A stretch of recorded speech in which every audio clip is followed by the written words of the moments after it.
Hello friends, very good afternoon. कैसे हैं आप सब? होप आप सब अच्छे होंगे। जैसा कि आप लोगों को पता है, हमारी क्लास 11th पॉलिटी की सीरीज़ चल रही है। मतलब ये सीरीज़ तो हमारी क्लास 6 टू 12th पॉलिटी की एनसीईआरटी चल रही है, जिसमें हमने अपना class 6, class 7, class 8, class 9, class 10 और क्लास 11 का बुक 1, क्लास 11 का बुक 1 हमने पूरा कंप्लीट कर लिया है। क्लास 11 का बुक 2 के पे आज हम सेकंड चैप्टर पे हैं। तो अगर किसी ने भी मेरे ये चैप्टर्स नहीं देखे हैं तो वो मेरी प्लेलिस्ट में जाके देख सकता है। सारे क्लासेस के अलग अलग सेपरेट प्लेलिस्ट बनी हुई है, तो आपको वीडियो ढूंढने में बिल्कुल भी प्रॉब्लम नहीं होगी। आज हम पढ़ेंगे चैप्टर 2, जो कि है फ्रीडम। ठीक है, जैसा कि हमने अपने प्रीवियस वीडियो में काफ़ी अच्छे से डिस्क्राइब किया था कि जो पॉलिटिकल थ्योरी है वो फ्रीडम, इक्वालिटी, इन सब का मतलब बताती है। तो आज हम इस चैप्टर में पढ़ेंगे एक्चुअली में फ्रीडम का मीन्स क्या होता है। ठीक है, सिर्फ एक डेफिनेशन फ्रीडम की तो नहीं होती है, फ्रीडम का काफ़ी एक ब्रॉड कॉन्सेप्ट है। तो वो ब्रॉड कॉन्सेप्ट क्या है, हम इस चैप्टर में पढ़ेंगे। चैप्टर स्टार्ट करने से पहले आपको एक छोटी सी इन्फॉर्मेशन देना चाहूँगी कि अगर किसी को भी क्लास 6 टू 12th एनसीईआरटी किसी भी सब्जेक्ट के हैंड रिटन नोट्स परचेस करने हो तो वो परचेस करने के लिए मेरा डिस्क्रिप्शन बॉक्स चेक कर सकता है, या आप यूपीएससी से रिलेटेड प्रिपरेशन कर रहे हो, आपको किसी भी स्टैंडर्ड बुक के हैंड रिटन नोट्स परचेस करने हो तो आप परचेस करने के लिए मेरा डिस्क्रिप्शन बॉक्स चेक कर सकते हो। आइए स्टार्ट करते हैं अपना चैप्टर 2 फ्रीडम। फ्रीडम का मतलब आप सभी को पता है। हम अपने क्लास 6 से लेके आज 11th की बुक 2 पे आ गए हैं। फ्रीडम इज़ बहुत बेसिक कॉन्सेप्ट हो गया है, जो आप सबको पता होगा, मुझे बार बार बताने की ज़रूरत नहीं है। Human history provides many examples of people and communities which have been dominated or enslaved or exploited by more powerful groups। ठीक है, अगर आप एक ह्यूमन हिस्ट्री को देखते हो तो आपको ऐसे बहुत सारे एग्जांपल्स मिल जाएंगे जिसमें बहुत सारे पीपल्स या बहुत सारे कम्युनिटीज़ को क्या किया गया है, डोमिनेट किया गया है, उनको मज़दूर बना के रखा गया है, उनको एक्सप्लॉइट किया है। ये लोग ये किया किसने है? ये कुछ पावरफुल ग्रुप्स थे।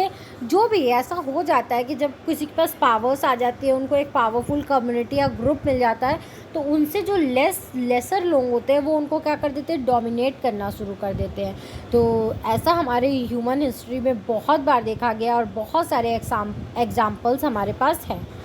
But it also provide us with inspiring examples of heroic struggles against such domination। ठीक है, लेकिन ऐसा नहीं है कि हमारे पास सिर्फ स्ट्रगल्स थे, डोमिनेशन था। हमने आपके पास क्या है, उन सब चीज़ों से एक इंस्पायरिंग एग्जाम्पल भी आपके पास है। क्या है कि उन सब डोमिनेशंस और उन सब एक्सप्लॉयटेशन के लिए एक हीरोइक स्ट्रगल भी हुआ है। काफ़ी लोगों ने काफ़ी अच्छे पैमाने और बड़े पैमाने पे उनके लिए स्ट्रगल करके अपने राइट्स को पाया है। ठीक है, उन डोमिनेशन के ख़िलाफ़ उन्होंने स्ट्रगल्स किया है। ठीक है, तो वो स्ट्रगल्स आपको इंस्पायर करेंगी। What is the freedom for which people have been willing to sacrifice and dying? ठीक है, फ्रीडम अब ऐसा है क्या, ऐसा क्या है फ्रीडम? फ्रीडम क्या है जिसके लिए लोग क्या हो गए, अपना कुछ भी सेक्रीफाइस करने के लिए तैयार हो गए, इवन कि कितने लोग तो मर भी गए। फ्रीडम में आखिर ऐसी क्या ताकत है? ठीक है, it is the essence, the struggle for freedom represent the desire of people to be in control of their own lives and destinies। ठीक है, एसेंस मतलब आप इसकी जड़ तक जाओ तो ये फ्रीडम के लिए जो स्ट्रगल हुआ वो हमें ये रिप्रेजेंट करता है कि फ्रीडम क्या है। फ्रीडम लोगों की वो चाहत है कि वो क्या कर सके, अपने ज़िंदगी को कैसे जीना है, अपने डेस्टिनीज़ को कैसे पाना है, अपनी चीज़ों को कैसे कंट्रोल करना है, अपने लाइफ को कैसे कंट्रोल करना है। वो सारी चीज़ें क्या हो, लोगों के हाथ में है। ठीक है, पीपल उनको कंट्रोल करें। To have the opportunity to express themselves freely through their choices and activities. उनके पास ये अपॉर्चुनिटी हो कि वो उनकी क्या फीलिंग्स है, उनकी क्या चॉइसेस है, उनकी क्या एक्टिविटीज़ है, वो उनको क्या कर सके, फ्रीली एक्सप्रेस कर सके। ठीक है, उनकी अपॉर्चुनिटी हो उनके पास। Not just individual but societies also values their independence and wish to protect their culture and future। ठीक है, सिर्फ और सिर्फ ये इंडिविजुअल की बात नहीं है, ये पूरे सोसाइटी की बात है, ठीक है। पूरी सोसाइटी को क्या करना चाहिए, अपनी इंडिपेंडेंट वैल्यू, अपनी इंडिपेंडेंस जो उनको मिला है उसकी उनको वैल्यू करनी चाहिए, जो अपने कल्चर और फ्यूचर को बचाने के लिए प्रोटेक्ट उनको अपने कल्चर और अपने फ्यूचर को हमेशा सेव करना चाहिए और उनको प्रोटेक्ट करना चाहिए, ठीक है। नेक्स्ट है हमारा given the diverse interest However, given the diverse interests and ambitions of people, any form of social living requires some rules and regulations, ठीक है। जैसे कि हम लोग जानते हैं पीपल के बहुत अलग अलग इंटरेस्ट होते हैं, उनके एम्बिशंस होते हैं, तो एक सोशल लिविंग में, ठीक है, आपको एक सोसाइटी में रहने के लिए ये ज़रूरी है, ठीक है, कि आपके पास कुछ रूल्स एंड रेगुलेशंस हो, आप उन रूल्स एंड रेगुलेशंस को फॉलो करो और लोग उसी के अकॉर्डिंग क्या हो रहें। इन political theory much of the discussion regarding freedom has therefore focused on trying to involve principles by which we can distinguish between especially necessary constraint and other restriction, ठीक है। पॉलिटिकल थ्योरी में main किस चीज़ के लिए discussion किया गया है freedom से रिलेटेड, कि आप क्या कर सको, सोशली उन चीज़ों को नेसेसरी वे में देखो कि क्या रिस्ट्रिक्शन लगाए गए हैं और क्या वो रिस्ट्रिक्शन ज़रूरी हैं या नहीं है, ठीक है। जो आपको प्रिंसिपल्स दिए गए हैं उन प्रिंसिपल्स पे कुछ रिस्ट्रिक्शंस भी होते हैं, तो वो रिस्ट्रिक्शन क्या रीज़नेबल रिस्ट्रिक्शन है या नहीं है। पॉलिटिकल थ्योरी मेनली क्या करता है, उन चीज़ों पे ज़्यादा फोकस करता है। There has also been debate about possible limitations on freedom which may result from the social and economical structure of the society, ठीक है। यहाँ पे बहुत सारे डिबेट्स भी हुए हैं कि फ्रीडम पे कौन से रिस्ट्रिक्शन लगने चाहिए या कौन से रिस्ट्रिक्शन नहीं लगने चाहिए, जो कि हमारे सोसाइटी के इकोनॉमिक और सोशल स्ट्रक्चर के लिए ज़रूरी है या नहीं है। In this chapter we will look at some of these debates. In chapter में हम इन्हीं सब डिबेट्स के बारे में थोड़ा थोड़ा पढ़ेंगे। After studying these chapter you should able to, ये चैप्टर पढ़ने के बाद आप क्या क्या समझ जाओगे, understand the importance of freedom for individual and societies.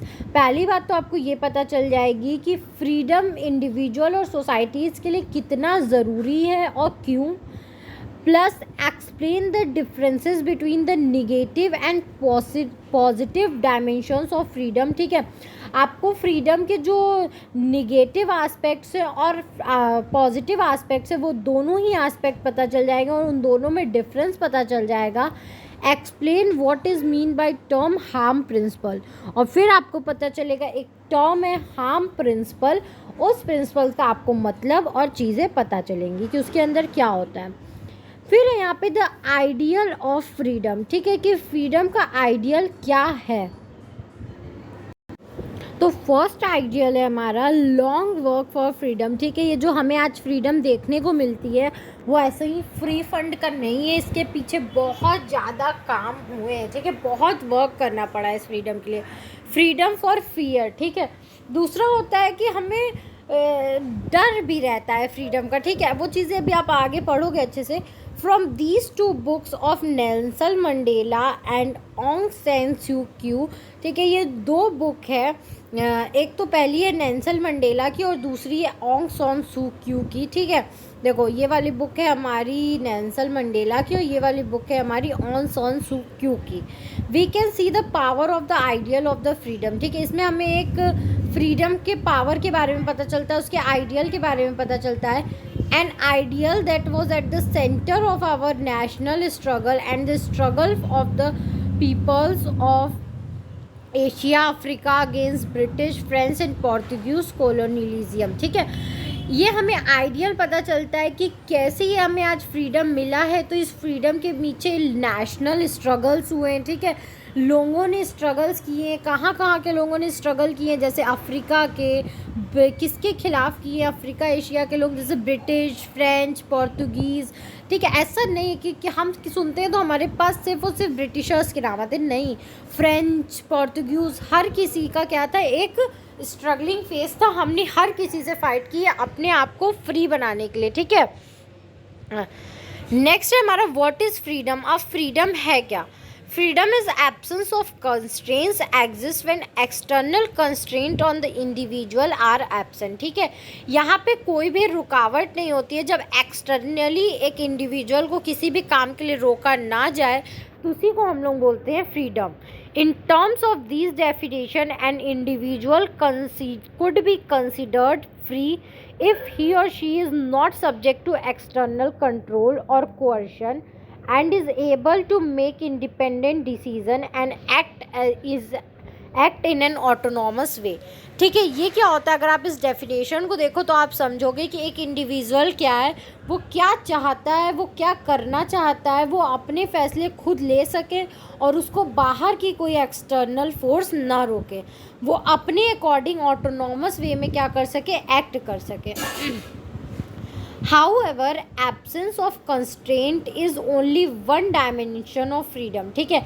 लेकिन जो एब्सेंस ऑफ कंस्ट्रेन है, दिख रहा है आपको, रुकावट नहीं है, ठीक है, तो ये सिर्फ और सिर्फ वन साइड है फ्रीडम का। दूसरा साइड क्या है? Freedom is also about expanding the ability of people to freely express themself and develop their potential.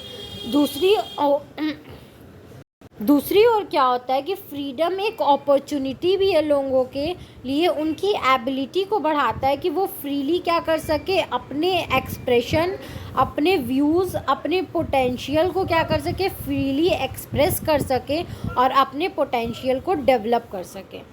Freedom in this sense is the condition in which people can develop their creativity and capabilities, ठीक है।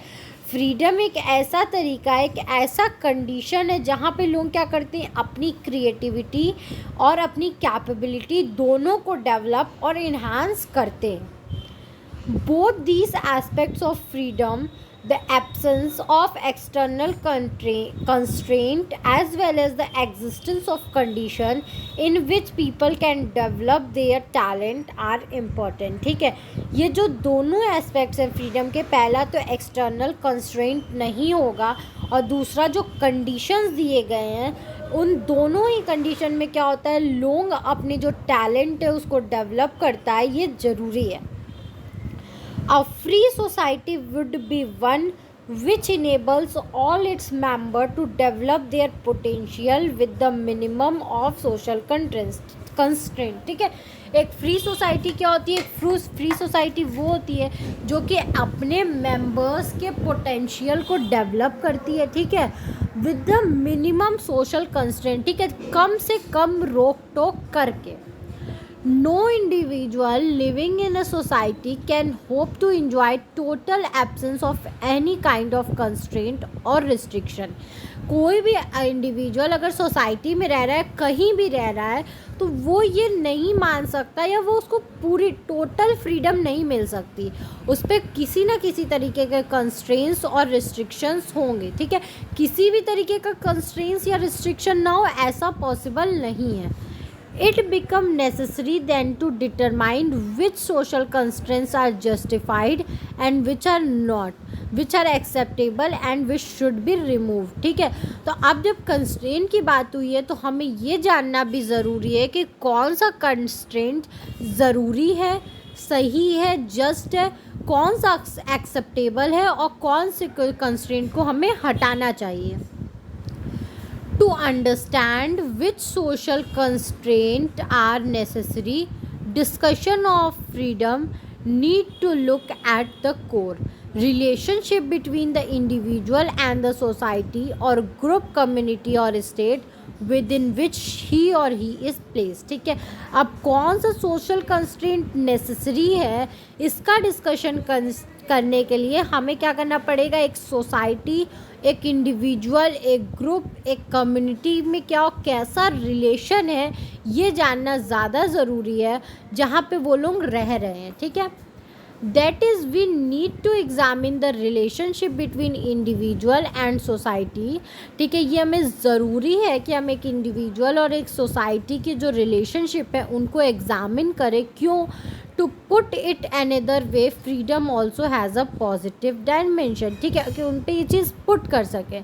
Freedom के और भी positive dimension होते हैं, ठीक है। Freedom in this sense allow the full development of the individual creativity, ठीक है। फ्रीडम क्या करता है, एक तरीके से एक इंडिविजुअल को ये अपॉर्चुनिटी देता है या अलाउ करता है कि आप अपनी पूरी क्रिएटिविटी को अच्छे से डेवलप कर सको, और होती भी है। सेंसिबिलिटी को डेवलप कर सको और उनकी कैपेबिलिटी को, B it in sport, science, art, music और एक्सप्लोरेशन। आपको जहाँ करना है, साइंस में, आर्ट्स में, म्यूज़िक में, एक्सप्लोरेशन में। Freedom is considered valuable because it allows us to make choices and to exercise our judgement, ठीक है। फ्रीडम को वैल्यूएबल इसलिए भी माना गया है कि ये हमें एक परमिशन देता है कि हम अपने चॉइसेस को, अपनी एक्सरसाइजेस को और अपने जजमेंट को क्या कर सकें, बना सकें। It permits the exercise of the individual powers of reasons and judgement, ठीक है। ये हम लोगों को ये पावर देता है, परमिशन देता है कि हम अपने पावर्स को यूज़ कर सकते हैं, अपने रीजन्स बता सकते हैं और अपने जजमेंट भी बता सकते हैं। अब है द सोर्सेज ऑफ कंस्ट्रेंट, कि कंस्ट्रेंट के क्या क्या सोर्सेज होते हैं। Restriction on the freedom of individuals में come from domination and external control, ठीक है। उनकी फ्रीडम को रिस्ट्रिक्ट क्यों किया गया है किसी भी इंडिविजुअल को, ताकि वो किसी को भी डोमिनेट ना कर पाए, ठीक है। और एक्सटर्नल कंट्रोल इसलिए क्या, उनको एक्सटर्नल कंट्रोल के डोमिनेशन से बचाने के लिए उनके पावर्स को रिस्ट्रिक्ट किया जाता है। Such restriction may be imposed by force or they may be imposed by a government through laws, ठीक है। इन रिस्ट्रिक्शन को फोर्सफुली भी इम्पोज किया जाता है कभी कभी, और कभी कभी गवर्नमेंट इसको लॉस के रूप में भी क्या करती है, लॉस के थ्रू भी क्या करती है, इनको इम्पोज करती है। which embody the power of the rulers over the people and which may have the backing of force, ठीक है। ये एक तरीके का होता है कि जो रूलर्स होते हैं अपने पावर्स का यूज़ करके पीपल पे क्या करते हैं, लॉज बनाते हैं, ताकि उनके जो फोर्स हैं, उनकी जो चीज़ें, उन पे कहीं ना कहीं रोक लगाया जा सके। This was the form of constraint represented by colonial rulers over their subjects और by the system of apartheid in south Africa, ठीक है।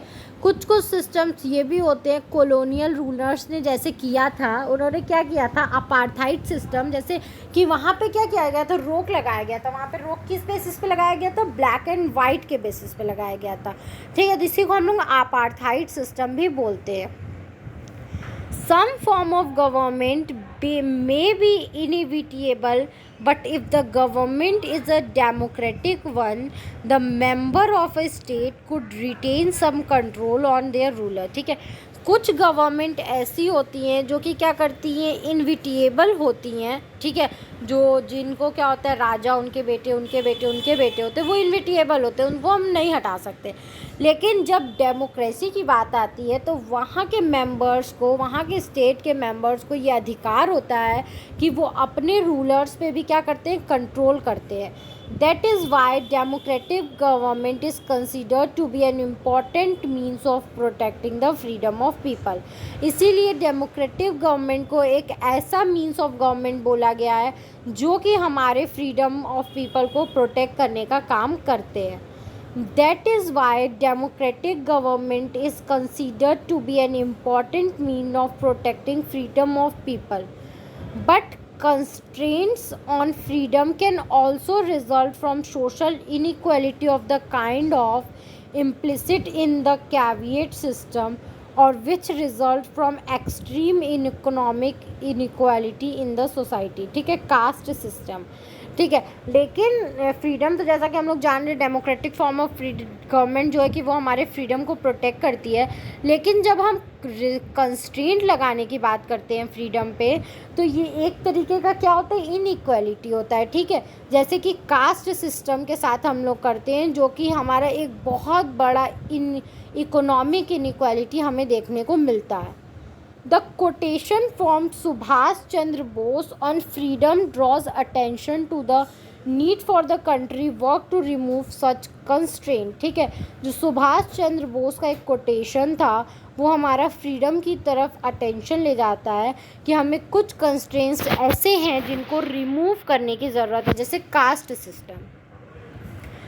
अब हमें ये बता रहा है why do we need constraint, हमें कंस्ट्रेंट की ज़रूरत क्यों है। ठीक है, we need constraint so that we can respect the difference of ideas, believe and opinions in the society. ठीक है, हमें कंस्ट्रेंट की ज़रूरत इसलिए ताकि हम लोग क्या कर सकें, दूसरे के आइडियाज़, दूसरे के बिलीव्स, दूसरे के ओपिनियंस को भी क्या कर सकें, उतनी ही रिस्पेक्ट कर सकें जितनी हम अपने की करते हैं। This will lead to maintenance of order and peace in society. ये क्या करता है, एक सोसाइटी में ऑर्डर और शांति बनाए रखता है। ठीक है, we can not live in a world where are no constraint, हम ऐसे वर्ल्ड में नहीं रहते हैं और ऐसा कोई वर्ल्ड नहीं होता है जहाँ पे कोई कंस्ट्रेंट ना हो। ठीक है, रुकावट ना हो। Differences may exist between people regarding their ideas and opinion. They may have conflicting ambitions. They may compete to control scarce resources. ठीक है, अलग अलग लोगों के जो पर्सपेक्टिव हैं, ओपिनियंस हैं, आइडियाज़ हैं, उनमें डिफरेंस हो सकता है। ठीक है, उनके कन्फ्लिक्ट के एम्बिशंस अलग अलग हो सकते हैं, लेकिन उनको पूरा ये राइट है कि वो जो स्केयर्स रिसोर्स हैं हमारे यहाँ, ठीक है, जो रिसोर्स हैं उन पे वो पूरे तरीके से कंट्रोल कर सके और इक्विटेबल मैनर में। These are numerous reasons why disagreements may develop in a society which may express themselves through open conflict। ठीक है, ये ऐसे बहुत सारे रीजंस हैं जिसके वजह से क्या होता है, डिसएग्रीमेंट होता है। ठीक है, लोग एक दूसरे की बात से सहमत नहीं होते हैं और इसकी वजह से हम देखते हैं कि काफ़ी एक ओपन वे में कन्फ्लिक्ट भी हमें देखने को मिलता है। The important question, however, is to identify which constraint on freedom are necessary and justifiable and which are not। ठीक है, एक इम्पॉर्टेंट क्वेश्चन इससे ये निकलता है कि हमें सबसे पहले ये जानना ज़रूरी है कि कौन सा कंस्ट्रेंट फ्रीडम के लिए नेसेसरी है और कौन सा कंस्ट्रेंट नहीं। What sort of authority external to the individual may justifiable say what can be done and what cannot। ठीक है, कौन सी ऐसी अथॉरिटी है जो बताएगा कि क्या करना सही है और क्या करना नहीं सही है। Further, are there any areas of our life and action that should be left free from all external constraint। क्या हमारी लाइफ में कोई भी ऐसी एरिया है जो कि पूरे एक्सटर्नल कंस्ट्रेंट से फ्री है। नेक्स्ट आइए हमारा कुछ क्वेश्चन था। फिर है हार्म प्रिंसिपल, जो कि हमने पढ़ा था हार्म प्रिंसिपल क्या होता है, तो अब हम पढ़ेंगे कि हार्म प्रिंसिपल क्या होता है। To answer this question satisfactorily we have to address the issue to the limits, competence and consequences of the imposition. ठीक है, इस क्वेश्चन का आंसर एक सेटिस्फैक्ट्री वे में देने के लिए हमें ये ज़रूरी है कि जो भी इश्यूज़ है लिमिट्स को लेके, कॉम्पिटेंस को लेके और कॉन्सिक्वेंसेस को लेके, उनके इम्पोजिशन पे, उनको हम क्या कर सके, पहले एड्रेस कर सके। We also have to engage with the another issue that John Stuart Mill stated so eloquently in the essay on liberty। ठीक है, जो जॉन स्टुअर्ट मिल हैं उन्होंने अपनी एसे दी थी लिबर्टी, उनके में भी हमें काफ़ी अच्छे वे में ये इशू देखने को मिलता है। In the discussion in political theory it is called the harm principal. लेकिन जब हम इस पॉलिटिकल थ्योरी में इसका डिस्कशन करते हैं तो हम लोग इसे हार्म प्रिंसिपल बोलते हैं। Mill introduces here an important discussion. Mill ने यहाँ पे काफ़ी इम्पॉर्टेंट डिस्कशन को इंट्रोड्यूस किया था।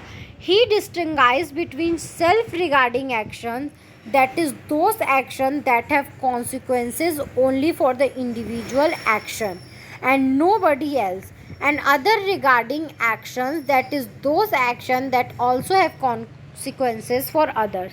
उन्होंने बताया था कि दो तरीके के एक्शन होते हैं, एक सेल्फ एक्शन होता है और एक अनदर एक्शन होता है। ठीक है, सेल्फ रिगार्डिंग एक्शन वो एक्शन होते हैं जो एक्शन लेने के बाद सिर्फ और सिर्फ वो हमारे भले या बुरे के लिए काम होता है। लेकिन जब आप अदर रिगार्डिंग एक्शन लेते हो तो आप क्या करते हो, दूसरों के फ्रीडम या उनके आइडियल्स और बिलीफ को भी कहीं ना कहीं हार्म करने की कोशिश या इफ़ेक्ट करते हो। In contrast, with respect to an action that have consequences for other actions which may cause harm to them, there is some case for external interference। ठीक है, तो उसी में बताया कि आप अगर कोई भी ऐसा एक्शन लेते हो जिससे किसी और के राइट्स या उनके एक्शंस को हार्म होता है, तो यहाँ पे वो केस बनता है जहाँ पे एक्सटर्नल इंटरफेरेंस हो सकता है। After all, if your action caused me harm, then surely I must be saved from such harm by some external authority। After all सी बात है, सिंपल सी बात है, अगर आपके एक्शन मुझे नुकसान पहुंचा रहे हैं, आप क्या कर रहे हो, आप बोल रहे हो कि आपको फ्रीडम है गोली चलाने की, आप बंदूक चला रहे हो, आप शूटिंग कर रहे हो, लेकिन उस शूटिंग से गोली मुझे लग रही है, तो मैं क्या करूँगी, अपने आप को सेव करूँगी ना किसी बाहर की अथॉरिटी से भैया हेल्प लेके।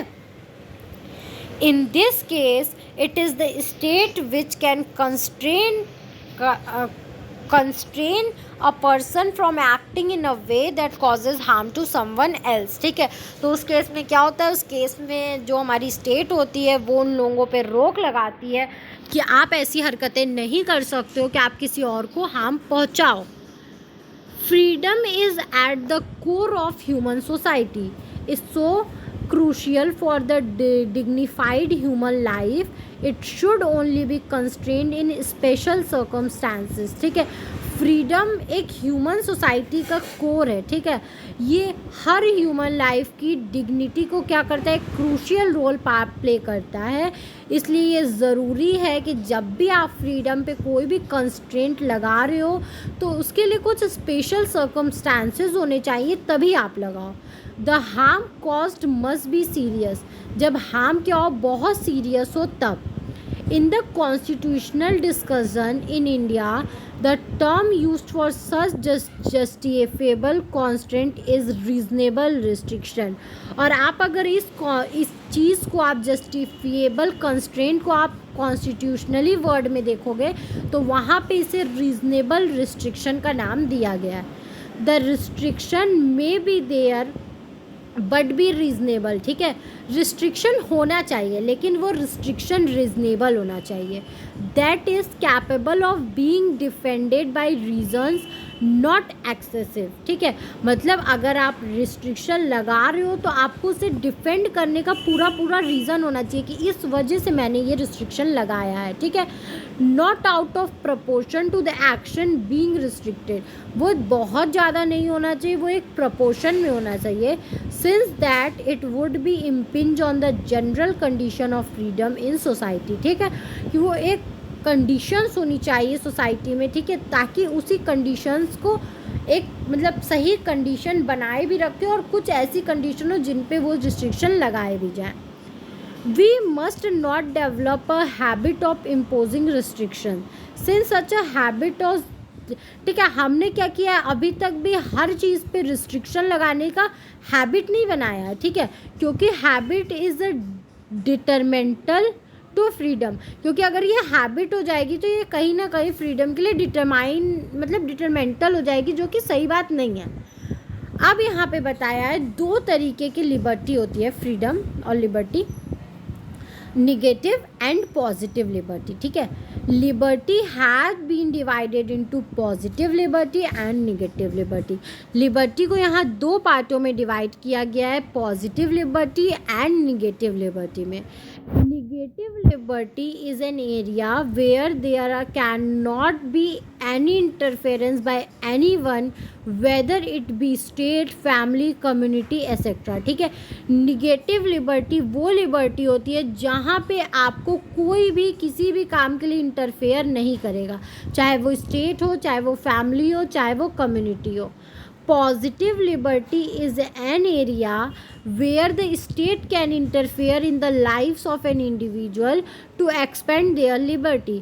पॉजिटिव लिबर्टी वो होती है कि अगर कोई इंडिविजुअल अपनी लिबर्टी से बाहर जाने की कोशिश कर रहा है तो वहाँ पे जो स्टेट है वो उनकी लिबर्टी के बीच में क्या करेगी, इंटरफेयर करेगी.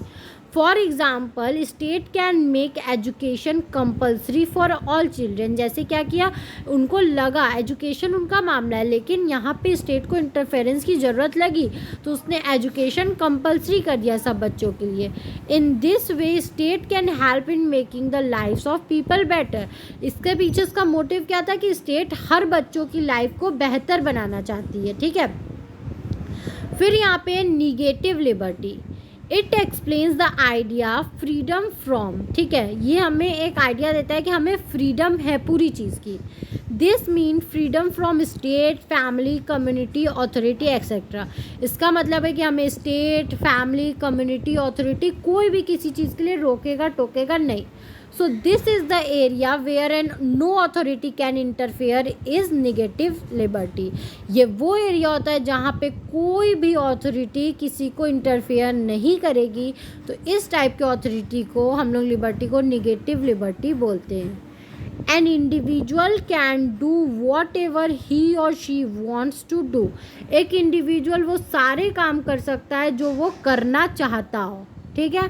Then how much area should be given. Thinkers say that wide area should be given because this will chance the dignity of on individual. ठीक है, तो कितना एरिया दिया जाए.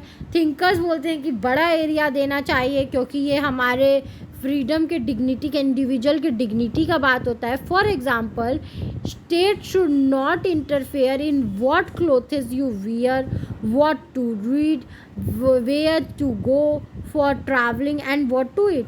मतलब स्टेट आप क्या खा रहे हो, क्या पहन रहे हो, कहाँ जा रहे हो, क्या पढ़ रहे हो, इन सब चीज़ों में उसने एजुकेशन पे तो रिस्ट्रिक्शन लगाई लेकिन आप एजुकेशन किस चीज़ की ले रहे हो इस पर वो कोई भी रिस्ट्रिक्शन नहीं लगा रहा है.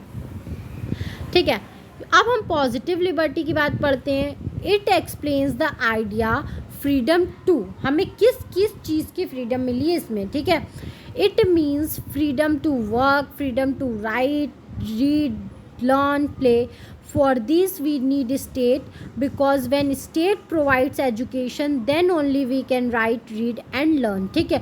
इन सब चीज़ों में पॉजिटिव लिबर्टी में हमारे स्टेट का बहुत बड़ा रोल होता है. जैसे हम क्या पढ़ रहे हैं, क्या लिख रहे हैं, कहाँ खेल रहे हैं. ठीक है, तो ये सब चीज़ें हम स्टेट की मदद से ही कर सकते हैं क्योंकि जब तक स्टेट हमें एजुकेशन और राइट रीड करने के लिए जगह नहीं प्रोवाइड करेगा तब तक हम कहाँ पढ़ेंगे. When state provides health facility then only we can play and be fit. अगर हमें स्टेट एक अच्छी हेल्थ फैसिलिटी प्रोवाइड करता है तब हम फिट रह सकते हैं और अच्छे से पढ़ सकते हैं, स्कूल जा सकते हैं, खेल सकते हैं. So this area is concerned where state can interfere. ये एरिया होता है कि कहाँ कहाँ स्टेट इंटरफेयर कर सकता है. State interference here does not restrict freedom is actually enhances freedom. State की इंटरफेरेंस से ये मतलब नहीं है कि वो हमारे फ्रीडम को रिस्ट्रिक्ट करे. इसका मतलब है कि वो हमारे फ्रीडम को और इन्हांस करिए. ठीक है. एजुकेशन का फ्रीडम तो हमारे पास है लेकिन हम एजुकेशन तब तक नहीं ले पाएंगे जब तक हमें अच्छा स्कूल नहीं मिलेगा. ठीक है, स्कूल मिलना ज़रूरी है. Positive liberty recognises that one can be free only in society, hence state creates a society in such a way that is enlarge one's freedom. ठीक है. लोग इसमें बोल रहा है कि पॉजिटिव लिबर्टी बोलता है कि लोग तभी फ्री है जब क्या करे, सोसाइटी उसके लिए एक ऐसा माहौल क्रिएट करे. ठीक है, वो एक लोगों को अपनी फ्रीडम दिखाने की जगह प्रोवाइड करे. Negative liberty and positive liberty go hand in hand. ठीक है, जो निगेटिव लिबर्टी होती है और पॉजिटिव लिबर्टी होती है वो दोनों ही हमारी साथ साथ होती है. ठीक है, ऐसा नहीं कि सिर्फ निगेटिव हो सकता है तो सिर्फ पॉजिटिव हो सकता है, ये कभी भी पॉसिबल नहीं है. We require negative liberty so that we can expand our freedom and develop our mental and physical facilities. ठीक है, हमें निगेटिव लिबर्टी की ज़रूरत इसलिए है कि हम अपने फ्रीडम, अपने डेवलपमेंट को क्या कर सकें, अपनी मेंटल और फिज़िकल फैसिलिटीज़ को एक्सपेंड कर सकें और डेवलप कर सकें. Positive liberty is necessary so that we can expand our freedom by getting benefited by education, health facilities and employment provided by state. ठीक है, पॉजिटिव लिबर्टी की हमें ज़रूरत इसलिए है ताकि जो हमें फ्रीडम मिला हुआ है उसको हम बेहतर तरीके से यूज़ कर सकें एजुकेशन के थ्रू, हेल्थ फैसिलिटीज़ के थ्रू, एम्प्लॉयमेंट के थ्रू, जो कि हमें स्टेट प्रोवाइड कराते हैं. अब यहाँ पे बता रहा है फ्रीडम ऑफ एक्सप्रेशन क्या होता है. ठीक है, फ्रीडम हमें बहुत चीज़ों से मिला है, तो फ्रीडम ऑफ एक्सप्रेशन क्या होता है ये अब हम पढ़ेंगे. ठीक है, वेट अ मिनट फ्रेंड्स, थोड़ी सी स्लाइड्स में कुछ प्रॉब्लम, सही हो गया. J.S. Mill gave for reasons of why freedom of speech and expression should be protected. J.S. Mill ने इसका रीज़न दिया था क्यों फ्रीडम ऑफ स्पीच और एक्सप्रेशन को प्रोटेक्ट करने की ज़रूरत है. No idea is completely false. Mill says that no idea in this world is false. ठीक है, मिल का ये कहना था कि हर किसी के माइंड में कुछ ना कुछ आइडियाज़ होते हैं, तो हर आइडिया कभी भी कम्प्लीटली गलत नहीं होता है. उसके कुछ पॉजिटिव्स होते हैं तो कुछ निगेटिव्स होते हैं. For example, if your parent tell you to go for higher studies, they are not wrong. ठीक है, अगर आपके पेरेंट्स आपको बोलते हैं कि तुम फर्दर स्टडीज़ के लिए चल जाओ, तो वो गलत नहीं है, because they know that it will brighten your future prospects. ठीक है, क्योंकि वो जान रहे हैं कि इसकी वजह से आपका फ्यूचर ब्राइट हो जाएगा. But if you do not want to go your higher studies then you also not wrong. ठीक है, लेकिन आप क्या कर रहे हो, आप हायर स्टडीज़ के लिए नहीं जाना चाहते हो, तो इसमें आप भी गलत नहीं हो, because you are having interest in music, क्योंकि आपका इंटरेस्ट म्यूज़िक में है, and you think you can brighten your future prospect here. ठीक है, तो आप क्या चाहते हो कि आप म्यूज़िक में अच्छे हो, तो आप म्यूज़िक में अपना फ्यूचर बनाओ. ना ही आपकी मम्मी गलत है, ना ही आप गलत हो. ठीक है, आप दोनों की अपनी अपनी सोच है, अपने अपने अलग अलग विचार हैं बस. So nobody is false and nobody is at fault. तो इसमें कोई भी गलत नहीं है और किसी की भी गलती नहीं है. Truth does not change by it self. ठीक है, जो सच्चाई होती है वो खुद नहीं बदलती है. ठीक है, खुद से नहीं बदला जाता है. It is only through debates and discussion that truth emerges. ठीक है, हमेशा सच्चाई जो है डिबेट्स और डिस्कशन के थ्रू ही बाहर आती है और इमर्ज होती है. Discussion between parents and young child can be lead to this conclusion. ठीक है, जैसे कि आप डिस्कस करते हो अगर अपने पेरेंट्स या यंग चिल्ड्रन, जैसे कि आप अपनी मम्मी को बताओगे मम्मी मेरा फ्यूचर मुझे बनाना है लेकिन मुझे म्यूज़िक में बनाना है, तो शायद ये डिस्कशन और जो डिबेट हो वो आपके फ्यूचर को ब्राइट कर सके. That the child will go for higher studies in music. In this way a child will be able to follow his passion in music and he will follow his parents dream for going for higher studies also. ठीक है, इस वे में अगर वो अपनी mummy से बात करता है कि वो हायर स्टडीज़ के लिए जाना चाहता है लेकिन म्यूज़िक में जाना चाहता है, तो क्या होगा, इससे उसके जो पैशन है वो भी कंप्लीट हो जाएगा और उसकी हायर स्टडीज़ भी, उसके पेरेंट्स का जो ड्रीम है वो भी कंप्लीट हो जाएगा. This conflict of idea is important not only for past but for present and future also. ठीक है, ये आइडिया जो कन्फ्लिक्ट का आइडिया है ये सिर्फ और सिर्फ पास्ट के लिए इम्पॉर्टेंट नहीं होता, ये हमारे प्रेजेंट और हमारे फ्यूचर दोनों के लिए इम्पॉर्टेंट होता है. Only when truth is expose to constant criticism. ठीक है, हमेशा ट्रूथ तभी सामने आता है जब उसको लगातार कोई क्रिटिसाइज करे. ठीक है, ख़राब बोले. It truth then becomes trustworthy. तभी ट्रूथ क्या होता है, ट्रस्टवर्दी बन पाता है. For example, if higher studies has not help the child in the music then constant discussion and debates will nullify the importance of higher studies in music. ठीक है, अगर वो हायर स्टडीज़ में जाना तो चाहता है लेकिन हायर स्टडीज़ उसके जो म्यूज़िक में हायर स्टडीज़ करके कोई भी फ़ायदा नहीं है. ठीक है, तो कॉन्स्टेंट डिबेट और डिस्कशन से वो क्या हो जाएगा, जो उसकी इम्पोर्टेंस है हायर स्टडीज़ की म्यूज़िक में वो नलिफाई हो सकती है. ठीक है, क्योंकि म्यूज़िक के लिए उनको प्रैक्टिस, उनको एज अ ट्यूटर की ज़रूरत है, ना ही कि हायर स्टडीज़ म्यूज़िक में वर्क नहीं करता है. Ideas which were true at one point of time are false to another point of time. ऐसा हो सकता है कि एक आइडिया एक पॉइंट ऑफ टाइम तक तो सही हो, लेकिन दूसरे पॉइंट ऑफ टाइम तक वो जाके गलत हो जाती है। For example, higher studies were important and now also it is important, but children can make career in music by going to reality shows etcetera. ठीक है, हायर स्टडीज़ आज के ज़माने में ज़रूरी है और बहुत बच्चे के लिए ज़रूरी है, लेकिन म्यूज़िक में उसका कोई भी ड्रीम हायर स्टडीज़ से पूरा नहीं होगा। म्यूज़िक में अगर उसे अपना करियर बनाना है तो वो रियलिटी शोज़ या कहीं और जाके वो अपने ड्रीम्स को पूरा कर सकता है, by not only going for higher studies, बल्कि हायर स्टडीज़ में जाके वो अपने ड्रीम को नहीं पूरा कर सकता। Mill says that society that completely suppresses the idea is not acceptable today. ठीक है, जो मिल ने बोला था कि जो कम्प्लीटली बोलती है सोसाइटी किसी भी आइडिया को सप्रेस करती है, तो वो आज के ज़माने में एक्सेप्टेबल नहीं है। It runs the danger of losing very valuable knowledge. यहाँ पे क्या है, डर है कि हम बहुत इम्पॉर्टेंट नॉलेज जो है वो खोते जा रहे हैं। ठीक है, इसका सार क्या है, देखो, वो हायर स्टडीज़ के लिए जाना चाहता था, उसकी मम्मी, और वो म्यूज़िक में जाना चाहता था, उसके पेरेंट्स चाहते थे वो हायर स्टडीज़ में जाए।